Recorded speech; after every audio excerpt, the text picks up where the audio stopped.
Hello everybody and welcome back to another episode of Microsoft Flight Simulator, and today is a very exciting day. As you guys know by now, the FlyByWire A380 Alpha has released to the general public, and today we are going to be starting a tutorial series or a deep dive of the aircraft based on the current information that's available for this plane, so stick around. If you are interested in acquiring any of my Overkill's tutorial guides for Microsoft Flight Simulator, or simply interested in supporting the channel, please consider joining us on Patreon. Patreon subscribers level tier 2 and above have access to all of my guides, as well as any future releases that come down the road. Patreon link can be found in the description below. Overkill simulations, watch us as we fly.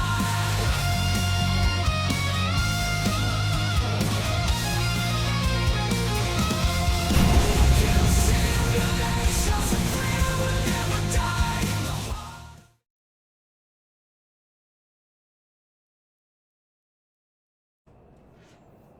All right, you guys, so before we start jumping into the details of the aircraft, I do want to remind everybody first off that I have a second YouTube channel. If you guys are interested in seeing me and my other adventures outside of flight simulation, supporting my work, and just watching me be an absolute idiot, please consider checking that link down in the description. Overkill Entertainment 8 is the name of the YouTube channel. The A2 is not my fault.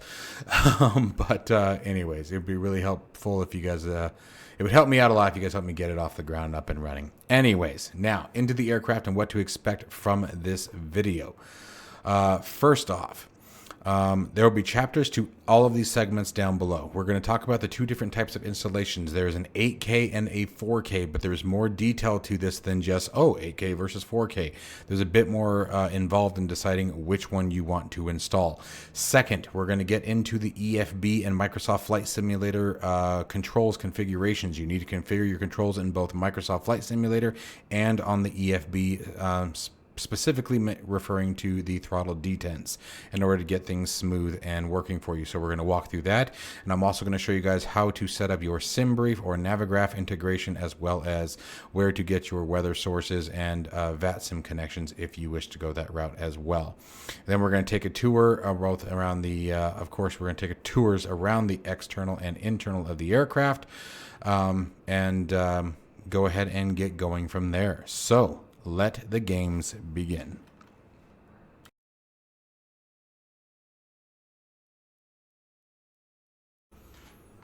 All right, so first off, let's just start out by talking about the two different types of versions. While we're doing that, I'm going to tell you guys right now that currently, let me change my controls while I talk. Currently, we are on the 4K version of the installation. As I said, there is a 4K and an 8K version. We are on the 4K. And the reason why we're on the 4K is the 4K offers a bit more performance. Obviously, that makes sense, but let's talk about a little bit more as to why. So as we're discussing this, again, guys, enjoy the external views of the aircraft. It looks absolutely phenomenal, as you guys can tell. It's just FlyByWire did a beautiful job. This model was built from the ground up. Do remember, above all else, this is an alpha release, guys. It's not even in beta, which means that the aircraft is very likely to have bugs, missing features, and other odd behaviors that we may run into during the operation of this flight. So just understand it's an alpha, and it's an alpha for a reason. Also, don't forget that it's an open source project, meaning that anybody can get involved. If you understand coding and modeling and systems modeling, texturing, whatever it may be, sounds, or just have some good information on the aircraft, make sure that you guys reach out to the FlyByWire team via their Discord and see what you can do to become a part of the project. So with that in mind, why the 4K version over the 8K? The 8K, obviously, you're going to have a much larger requirement as far as physical hardware and performance of your machine. It's going to have a lot more demand. Now, it's going to look prettier, absolutely. Okay, 4K textures or 8K textures are obviously going to look far better than 4K. If you choose the 8K version, okay, it is important to understand that you want to make sure that you are using DirectX 11 as per the recommendations from FlyByWire. This is listed in the installer. Guys, also remember this is a free project, so keep that in mind as all of this is being discussed. So you can simply go to flybywiresim.com and download the installer, and the installer will give you access to both or all three aircraft, the A380X, the Salty 747-8i, and the A380. And under the A380 sections where you will decide whether or not you are downloading the 8K or the 4K. So the 8K is great if you have for example, a 4090 and a very good processor in your machine and you do not intend to use it for virtual reality. So getting into the 4K version, which is why I'm using it, I have a 4080. Now, with that being said, I have the Ryzen 9, what is this damn thing that I'm using now? 7900X 3D.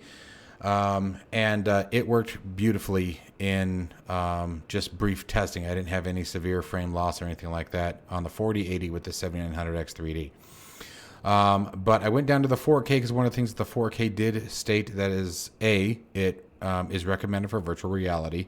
B, it is recommended with DirectX 12 beta, which I always like to push just to see. And C, the big one is it is supported with the DLSS and frame generation.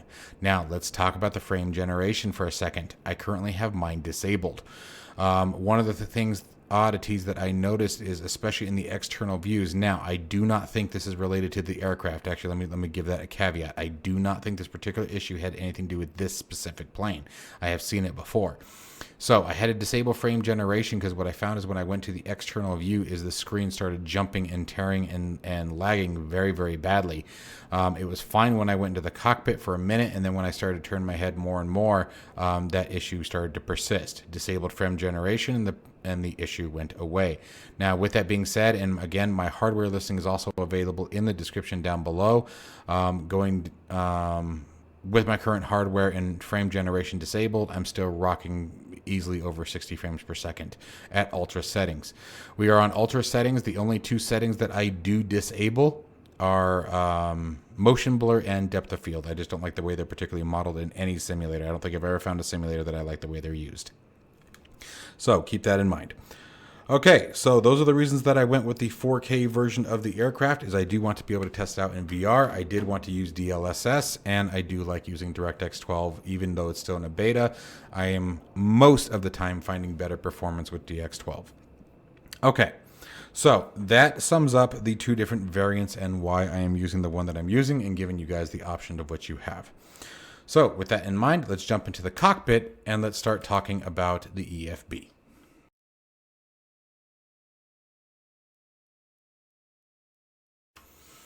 So before we can get started with the EFB, you want to make sure that you go into your controls. And this does not matter what kind of control you're using. In this particular scenario, we're using the Bravo throttle quadrant, but we're using in a 2-throttle system.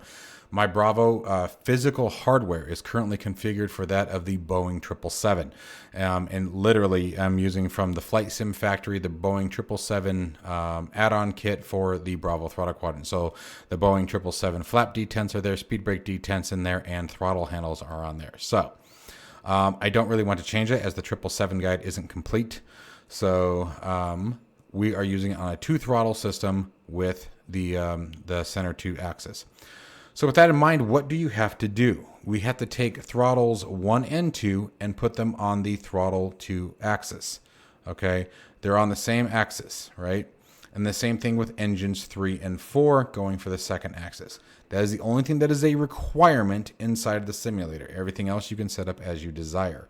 So if you want to follow my steps, the other thing that I'm doing is I'm going to be using the thrust reversers that are also found on the Boeing, and we're going to be doing that as well. Now, the A380 also has thrust reverse handles, as you can see right here, versus the A320, where you would go past the idle detent and push the throttles back over the gate into the far aft position that would engage the thrust reversers. Okay, so with this one, you actually do have thrust reverse handles. Let me change the time of day to get the sun off of the EFB so you guys can see this clearly. There we go. So getting into the EFB now, obviously just click on it. It'll power it on. Look at all those nasty fingerprints. Somebody needs to clean their fingers. Anyways, and the first thing you're going to do is you're going to go to settings. Now, I'm going to walk through this as it was the first time that I went. Now, I have not flown this aircraft, guys. All I did was walk through these steps because I knew that they could be a little bit cumbersome. When I first opened it up, this is how it was. Brightness was all the way down. So you just hit the settings cog and bring it all the way up. If you can't see it, switch your time of day to night, and it'll make this significantly easier to see. Okay? Until you can set your brightness. Then the next thing you're going to want to do is go to settings, and we're going to go to sim options, and we're going to come down to throttle detents. This is the big one for what we're doing today. Now, We're going to go ahead and reset to defaults and apply. Okay, just so you guys can see everything. By default, it is likely going to be on a 4. This is how it's going to look. It's going to be on a 4 independent axis configuration. Reversers on axis is going to be triggered, and toga on axis is going to be selected. What I am doing is I'm switching down to a 2 independent axis because we're only using 2 independent throttles. And I want the reversers to be on the button command. And first, I'm going to start by hitting save and apply. Now, here's how we're going to do this. We're going to set our physical throttles down to the idle position. And then we're just, you can see it, as long as we agree, you're going to hit set from throttle. Okay. Now we're going to move up to the climb position. I'm going to move my throttles to where I want them to be in climb. Now you guys are going to see me hitting the same settings as it is now, but it doesn't matter what these are. Put your physical throttles to wherever you want the climb detent to be and hit set from throttle. And we're going to do the same thing. We're going to push them forward a little bit, just like this. Go to flex. Wow, that was actually right on the money. That's kind of weird. And we're going to hit set from throttle. And then finally, toga is always going to be max power, right? So we're going to do that. Set from throttle. Save and apply. And then now, when you move your physical throttles, you should be able to move them through the detents. So there's our climb, flex, toga, back to idle. Okay? So everything else you would bind as normal. Okay, those are the only kickers for bindings. Now we talked about the SimBrief integration as well as VATSIM communication. So the next thing that you want to do is go over into realism. Oh, well, actually, no, we didn't, but we can talk about that while we're here too. 8 years alignment time. Okay, this is how long it takes the navigation GPS to align. I like instant. Real, keep in mind that depending on where you are in the world, it can take up to 20 minutes for your IRS to align. And that's why I just select instant. As low as 8 minutes. The closer you are to the equator, the faster it's going to be, but it can be anywhere from 8 to 20 minutes. And then I put all the other tests and boarding time to instant as well. I like to just click and go. That's just my particular preference. Autofill checklist. As you complete different steps in the checklist, the onboard in-system checklist will automatically populate, but as it shows here, that's unrealistic. I left that off. Separate tiller from the rudder inputs. Again, that is if you want to bind a separate axis for your tiller, your nose wheel tiller, and have it not be dependent upon your rudder pedals as mine are right now. Okay, so if I did not want this to happen, I could uncheck that.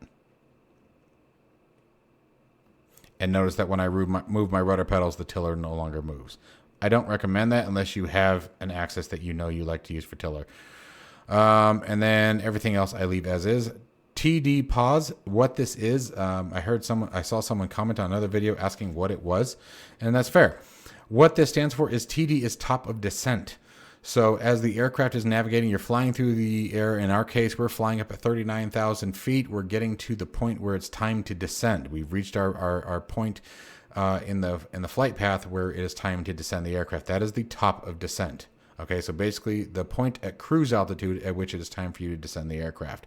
And what this will do is it will pause the simulator. Okay, so as you reach that point, it will pause it. Where the advantage to that, the reason why you might want that is, guys, when it comes to flying the commercial airliners, especially if you're doing a long haul flight, they get boring when you get up at cruise. Like, I'm not going to lie to you. Once you get up to cruise altitude, especially in flight simulation, there isn't much to do. So if you want to get up, go make dinner, watch a movie with the family, whatever it may be, go spray the dog with the hose. I don't know. You could do that. And then what that will do is prevent you from missing your top of descent while you're away from your computer. Okay. And then next, where is it? Where was it? Okay, here we go. This one here. This is where you will get your air traffic control and determine whether or not where you get your ATIS source. And this is where you could log in whether you're using IVAO or VATSIM. So if you were using VATSIM, this is where you could change your ATIS source to VATSIM as well. All right, and everything else is pretty good, and we're good to go. SimBrief. If you have never loaded your SimBrief information into here, I think there are two different ways we can do this. Give me just a second. Third-party options is one. Yep. Navigraph account link. Okay. Or you could do the override SimBrief user ID. You could put a SimBrief user ID in here, and it will automatically allow you to bring in your SimBrief information by the user ID. But you can hit link account. What it will do is it'll bring a QR code up on the screen. You use the camera on your cell phone. All you have to do is turn your camera on, mount or put the camera lens over that QR code. Your phone will usually ask you, doesn't matter if you're Android or iPhone, it will ask if you want to open the browser, and you walk through the authentication process in Navigraph, and then it'll automatically sync. So with that in mind, no, I actually don't want that. So anyway, we can import our SimBrief data.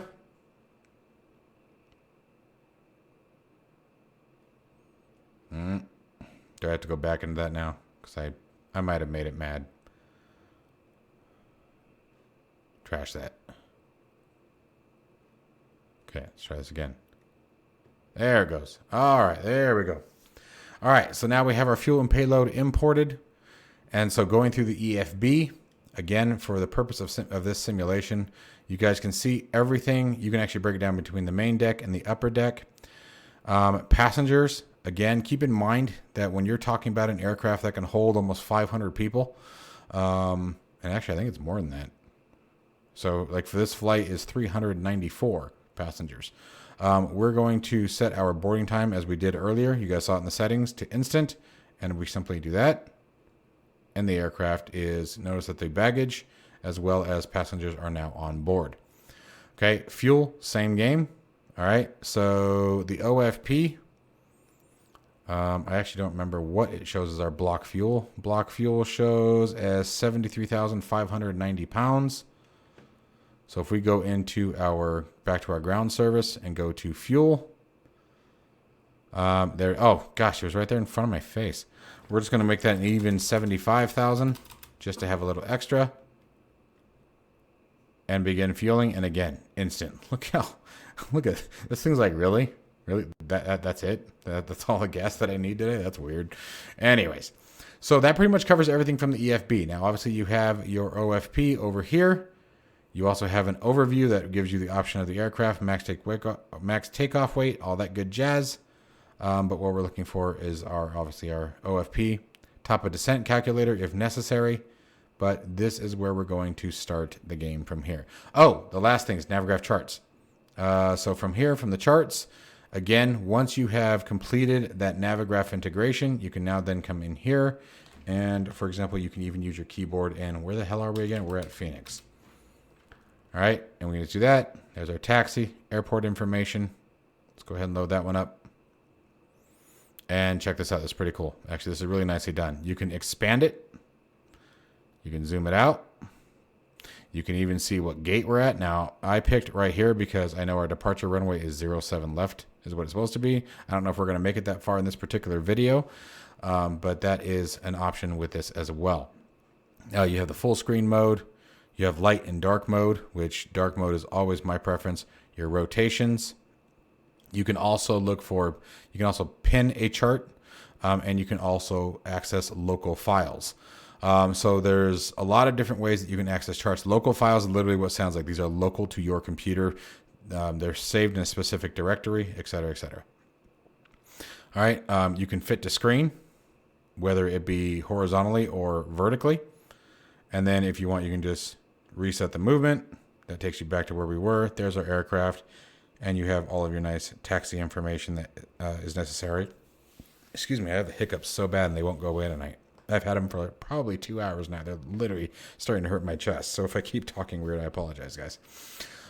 Anyway, so that's pretty much it for the EFB. That was the last thing that I wanted to show you guys for the EFB. So now what we're going to do is we're going to walk through the cabin, just sort of take a look around. And actually, you know what? We'll do that on the cruise. For today, let's go ahead and start getting into the pre-flight.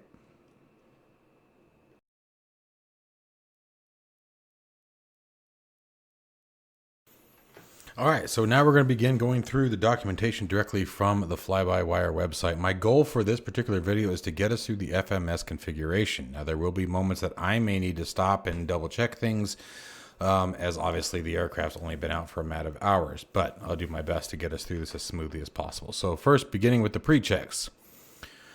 So let's see here. Engine master switches 1, 2, 3, and 4 are all in the off position. Parking brake or chocks are set. There's our parking brake right there. Always verify your accumulator pressure is good. Looks like the arrows are in the green, if I'm seeing that correctly. Let's see here. Flaps lever. Make sure it is in the retracted position. Weather radar is off. Excuse me. Where were we? Oh, speed brake lever is also retracted. Engine mode selector, that's going to be on the overhead panel, is in the norm position. And let's see here. Where were we? Thrust levers. Oh, engine mode selector coming back down. Thrust levers are in the idle position. Gear lever is down. Wipers, once again, going to the overhead panel. 1 and 2 are off. By the way, it was actually an interesting question that I got. People were asking, why is it so critical for the wipers to be off? It's the same principle as why you wouldn't want your windshield wipers on your car if it wasn't raining outside. So as you guys know, most of you, if your car sits outside or as you're driving down the road, dust accumulates on your window. Dust is nothing more. I mean, what's sandpaper? Sandpaper is a grain, right? It's rocks, just different grains of it. And so essentially, if you turn the wipers on with a dusty window, you're going to scratch the windshield. And it's actually more crucial, in my opinion. Think about it as if you've ever driven into the sun in the early morning sun, and you have a dirty window. What happens? It blinds the living crap out of you, whatever's on your window, whether it be dust, dirt, water spots, whatever. You can't see through them. Same principle. Okay, so anyway.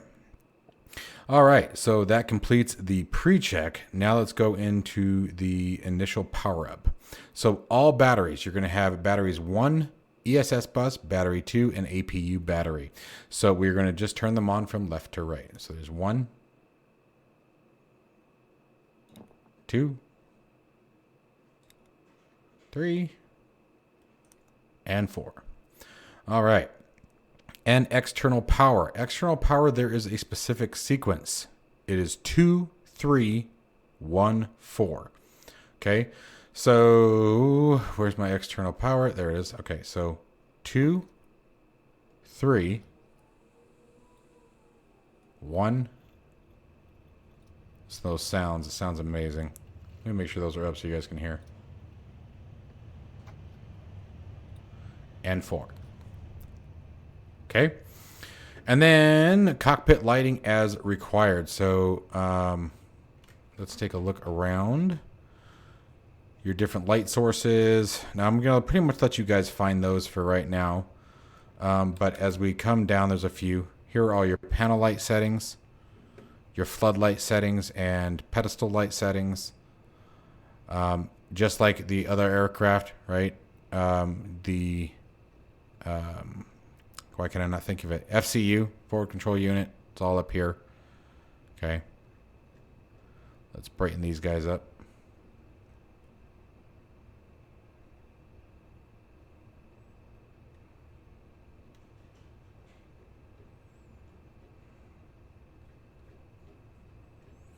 Obviously, the brighter it is outside, the brighter you want your screens.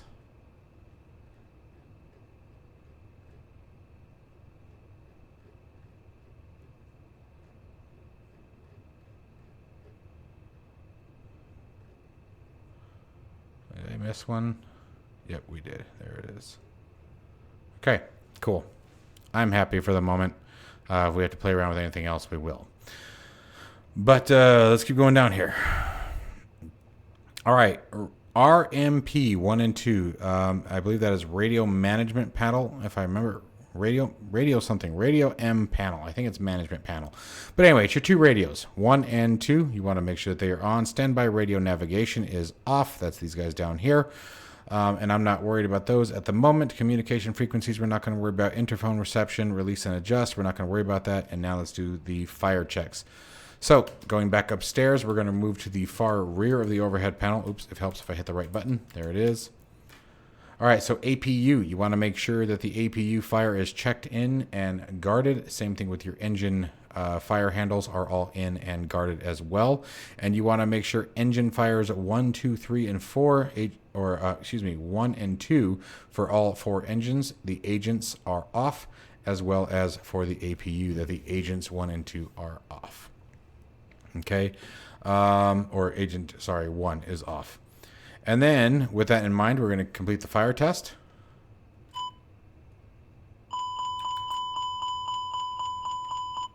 Okay, you should get an ECAS warning. Let's change the time of day again. I want to try to make this as easy for you guys to see as possible without doing 200 different camera movements. We do need to change that central display unit, don't we? It's pretty hard to see that. I think... Yep, there it is. Okay, so it should be those. And I think that's the only one. I think that was the last one that we had to worry about.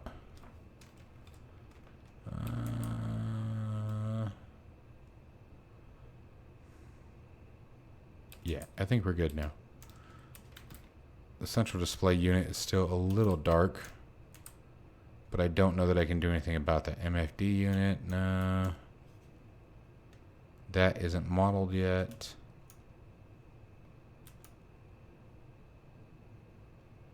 Yeah, I don't think there's any way to do the central display unit yet.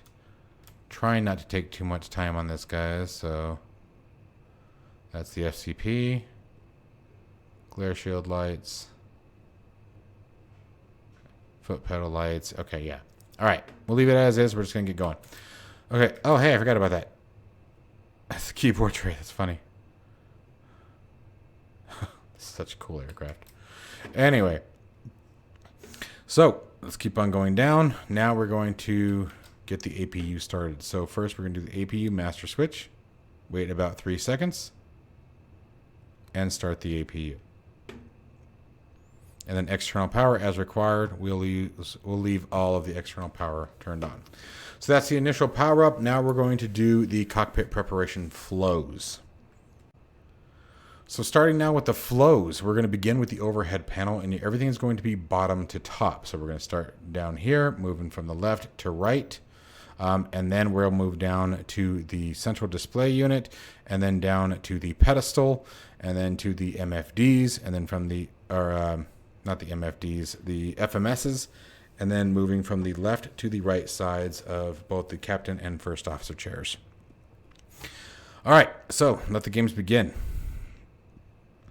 So first, on the overhead panel from the left side, bottom to top, all white lights are out. So we'll start with the crew oxygen supply. And I'm just going to take a peek up there. All white lights are out. White for blue is the way to think of it. I know they look pretty blue, but they're considered a white light. Where was I? Recorder ground control. We're going to come up here. This is not currently modeled, okay, but it normally would be in the on condition. Evac and captain in pursuit, or purse. I can't. If you guys know what purse means, P-U-R-S in this particular sense, I have looked up and down online, and everything just keeps referencing it as part of the evacuation system, which I already knew. This, which basically determines who has the authority to initiate the command for evacuation. But I can't ever remember what P-U-R-S means, and I couldn't find it online. So if you guys know, throw it in the comments. Anyways, this switch should be in the captain position, but it is currently not modeled. Probe and window heat is going to be right up here. It should be in auto. Now you have auto or you have on. In our case, we want it to be auto.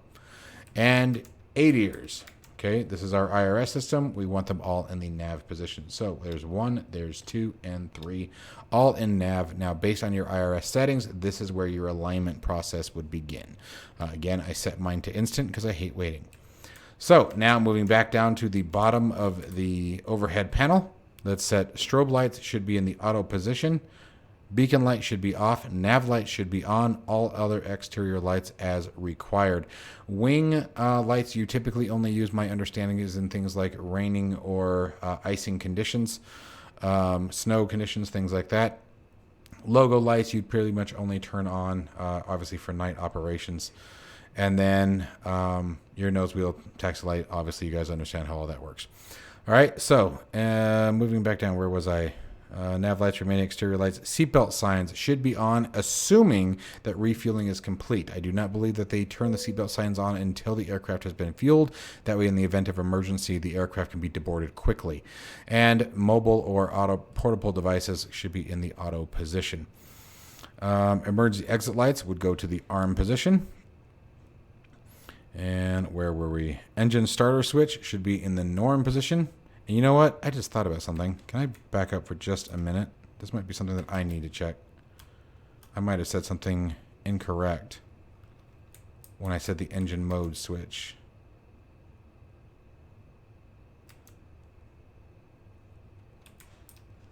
No, I'm pretty sure that is it. Okay, going back up top and leave it as is. If I'm wrong, I'll correct it at a later time, but I'm pretty sure this is considered the mode switch as well. Oh. Yeah, okay, I started the APU. Why was I thinking I didn't start it? Anyway, moving forward. Where was I? Damn it. Emergency exit lights, engine starter. APU bleed also gets turned on at this point. Cross bleed should be in the... Where are you? Give me a second. I saw it.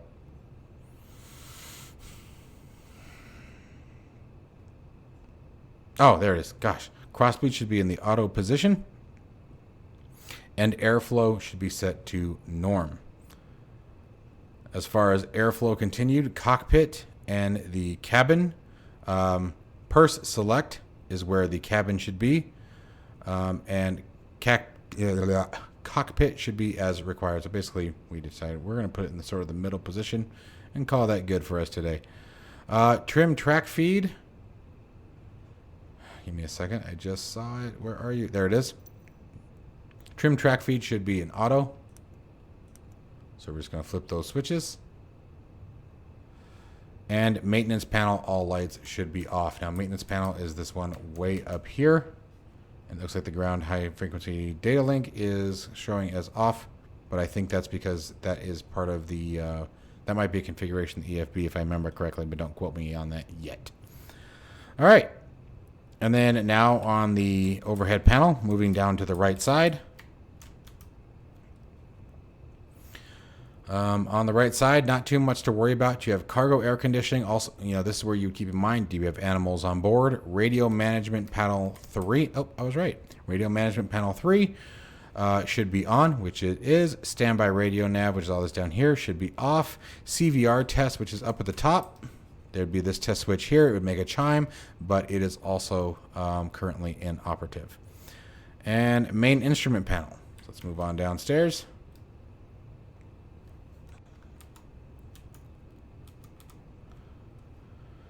Switching panel should be in the norm condition. This is this guy right here. Integrated standby instrument panel should be configured and checked.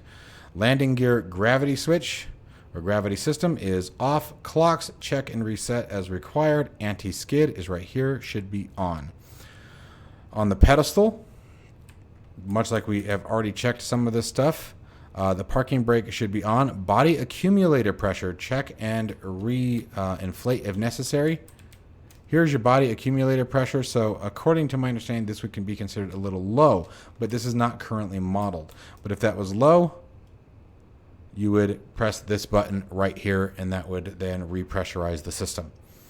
Thrust levers, as we talked before, are currently in the idle position. Thrust reverse levers are down and stowed. Engine master switches 1, 2, 3, and 4 are off. Cockpit door switch, not currently modeled. The switch moves, but it doesn't do anything. Should be in the norm position. And ATC clearance at this point would be obtained. Okay, and then moving down to your navigation charts, MFD surveillance settings would be set to your default. But let's go ahead and keep moving down forward through the rest of our information. So give me just a minute here. All right, so moving to the glare shield. Sorry, I thought I was getting a work call. Got a little worried there for a second. Integral lights set as required. Barometric references set. So in our case, our barometric reference, we want inches. Okay, on both of these, because we are in the United States. And then, we'll go ahead and actually just drop those in there for right now. And 299.3, so barely above sea level. And where were we? Navigation displays, set them as desired. So here you would determine whether you wanted, you probably wouldn't use plan, but you would use ARC or nav. You could even use VOR, your ILS. ARC or nav are the most common two. I like ARC personally. I usually set it between 20 and 40 nautical miles until I've cleared the airport. So we'll go ahead and set that as, we'll do 1 and 1. There we go. That way we can see anything else that pops up. Ouch. Flight directors are on. That's just one switch right in the middle. North heading reference. That's going to be this guy right here. You can switch between true. Take a look down here. True and magnetic. So if we go to true, you'll get a true indication right here at the top, but we want it to be on magnetic. Okay, and then speed, heading, and altitude and vertical speed displays all set at default. Not altitude, sorry, vertical speed. And then altitude, we're going to set our expected ATC clearance. So in our case, we're going to set that up to, I don't know, 13,000. Okay, and we'll verify with the charts, but I'm pretty sure 13 is where I want to go from here. And then oxygen masks. So now we're going to move from the lateral sides of the cockpit. Oxygen masks are stowed here. The test switch, as far as I'm aware, isn't operational yet, but here's where you would test your oxygen. Basically, there's a button. You push the button, and there's usually a Doppler that opens up, or a bladder that opens up and lets you know whether or not it's receiving oxygen to the mask.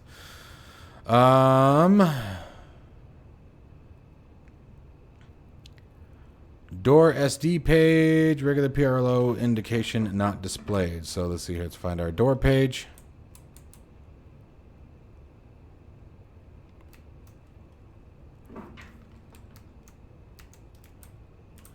Let's see here. And it's looking for passenger right, I believe. Where was I? Passenger right, low indication. Check not displayed. It is not displayed. Okay. Can you open them from here? That'd be kind of cool. Anyway, curious. Sorry, got sidetracked. Ooh, shiny. All right, and from here would be the pilot takeoff briefing. So that is the beginning of the initial power up and initial flight deck inspection. So now we're going to move on over to the FMS configuration. All right, so now getting into the FMS configuration, this is where things are going to be. Oh, where am I going? I just realized I'm on the wrong, there. I had OBS covering up one of the screens. I was like, why is that not what I expected to see? So with the FMS configuration, now obviously it still has a SimBrief integration, but my sort of game is that I want to learn how to do it manually, and then we'll take use of the cool little tools. Give me a second here. I'm just going to get a quick sip of the water here.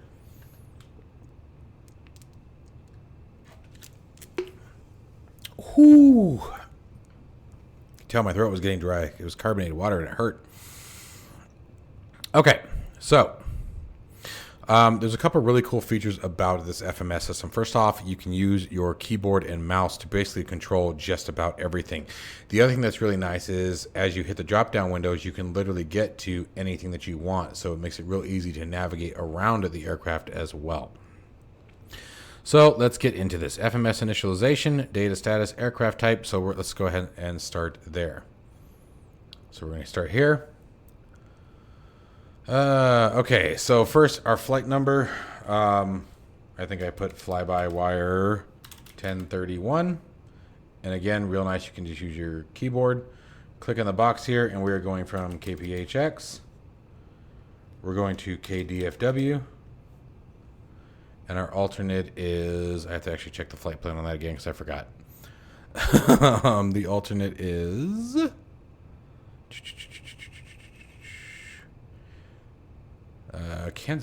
Oklahoma City? Oklahoma City.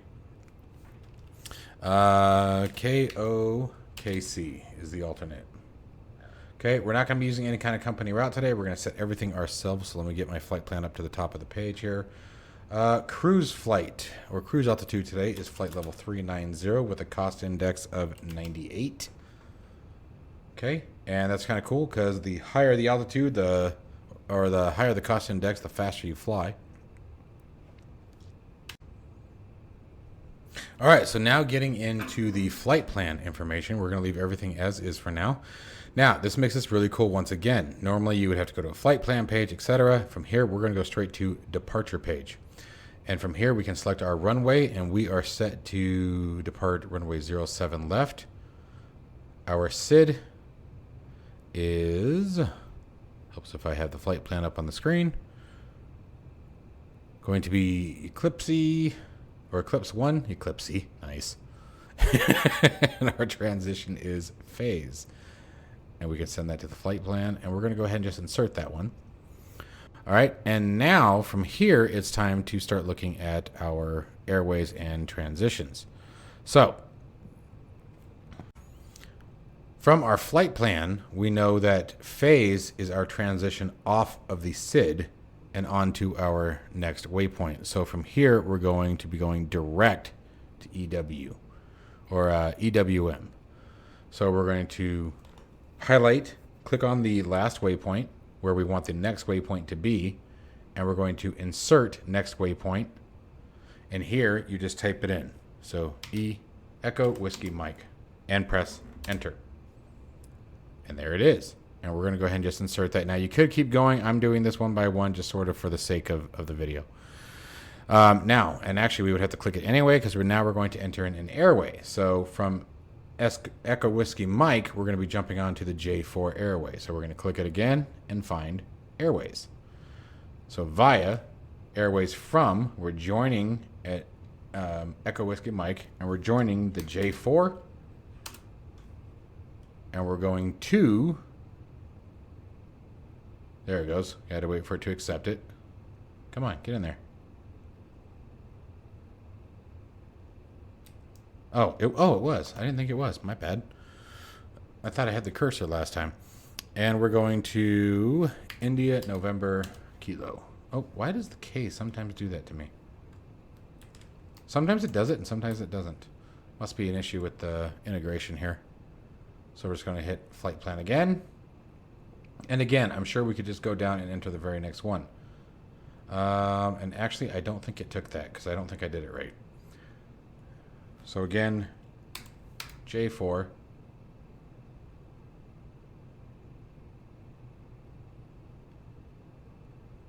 There it goes. That's what I was waiting for. And going to INK. There it goes. That's what I wanted to see.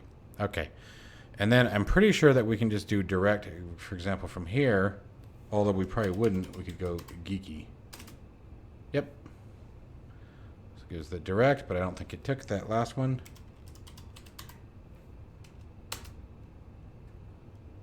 Let's go take a look.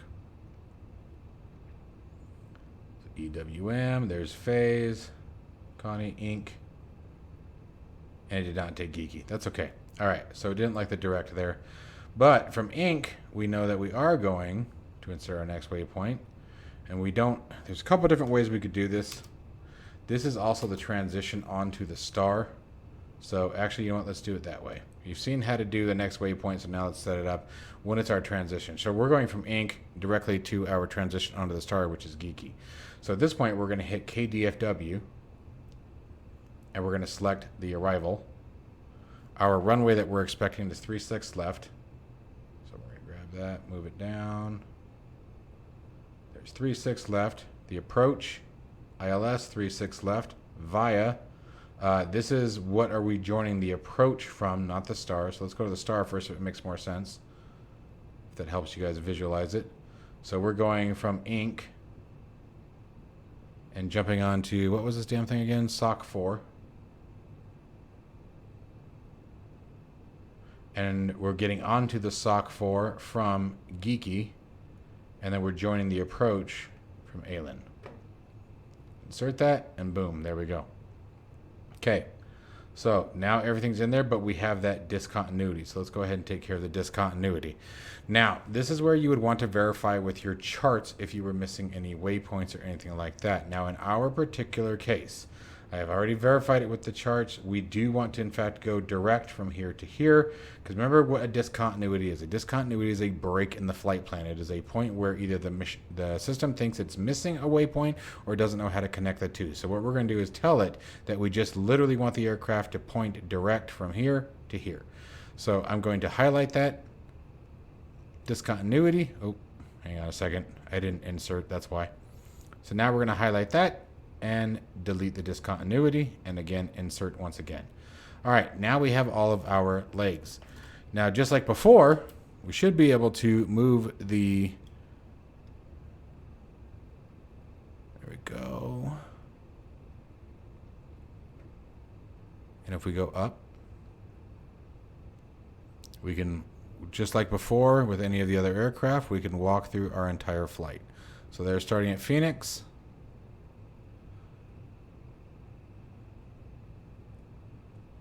I just step our way through. Oh, we have another discontinuity. Perfect.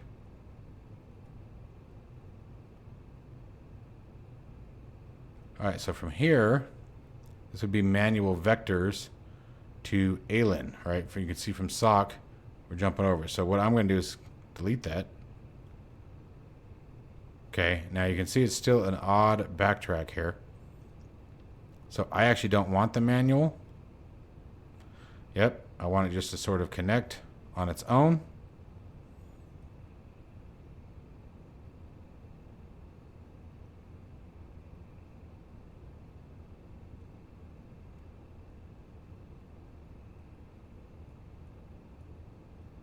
For the approach. Yeah, that works for me.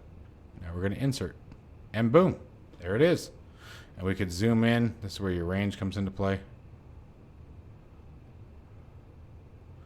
But it works very nicely. It's really slick. And we have another damn discontinuity.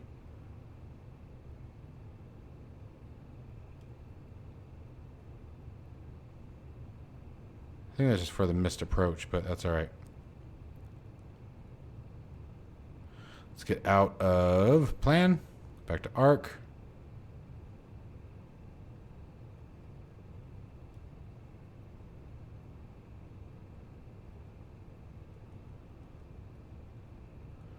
You have your speed and altitude restrictions. Okay. So, a couple of things that I would like to iron out there that felt a little weird, but for the sake of this video, that solves that particular issue. So that is how we enter the flight plan. All right, so now moving on from the flight plan section, we're going to take a look at nav aids, fuel and payload, and then performance. So first we're going to go to the position page now, and we're going to select nav aids, and you just want to verify that all of your nav aids are set according to your flight plan. We even have the ILS frequency for Phoenix should we need to return, as well as obviously the VOR information. So you're just going to verify those, make sure that they are correct and tuned to the way you wish. In our case, they're fine. So now let's move on over to the fuel and payloads. We're going to come once again. All right, so now from here, we are going to go to fuel and payload. So we're going to come back over to active, go to the fuel and payload screen, and enter in some information here. Now, the easiest way to get this information is we're going to move on over to, once again, the EFB, assuming I can hit the right button. Now, this is where there's a little trick that you guys can do here. Ground services. You're going to be on the payload screen. Here's our zero fuel weight, but notice that it's in pounds. We want it in, the FMS wants it in tons or kilograms. Okay, so the easiest way to do this, honestly, is to really quickly go into your settings and aircraft options and switch your weight back to kilograms. Go back to your ground services, and you guys can see it right there, 340.8. So then we can come back down to the FMS and do 340.8. Okay, and zero fuel weight center of gravity is 35.32. So we'll do 35.3. And block fuel, oops. There we go. Go to fuel page. Is 340 tons. Or, sorry, no, 34,000 tons. So coming back over. Ooh, uh-oh. What did I do? I did something to make it mad. Stop it. What are you doing? Oh, I'm hitting the Windows key. Idiot. Anyway, what did I say that was? 34.2. Okay. Passenger count.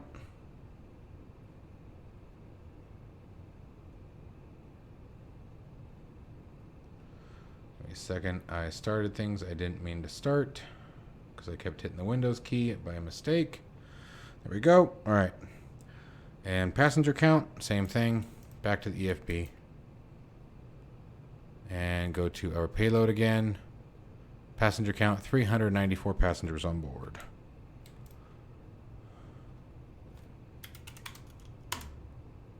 Perfect. And you can see everything else we've got. Taxi. We can verify that on the flight plan under the fuel section. Yep, 2.2 is what it's showing for taxi.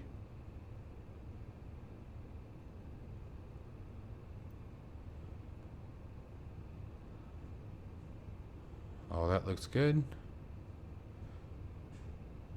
Final reserves, 4.7. That's 10.4. Interestingly enough. Alternate, 13.2.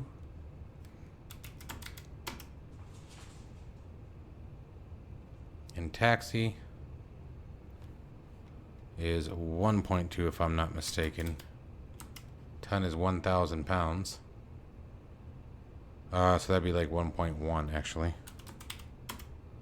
There we go. Okay. All right, I think that is it for our loading page.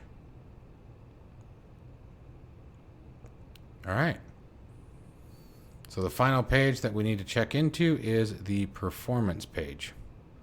So let's get back into A380, FMS. All right, so let's see what we got. Performance calculator.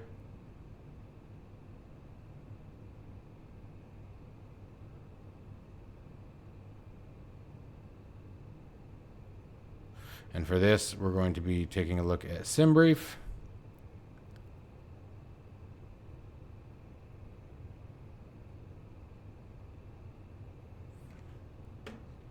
So let me get SimBrief up and running here.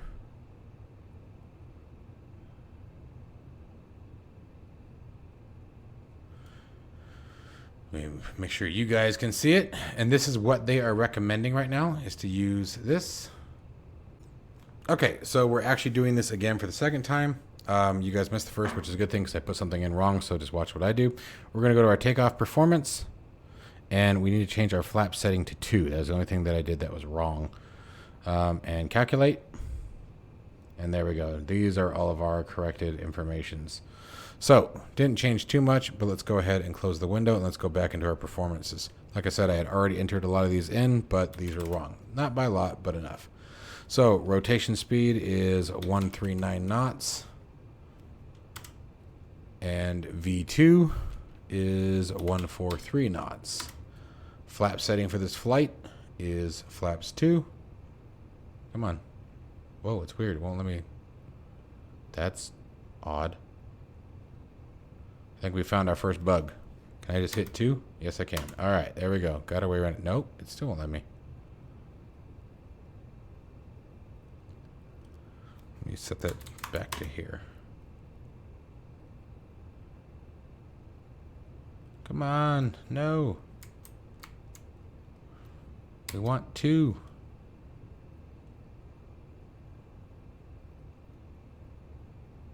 There it goes. Weird. That was odd. Okay, and then now let's find and make sure our trim setting didn't change. 42.7 is still correct. Good.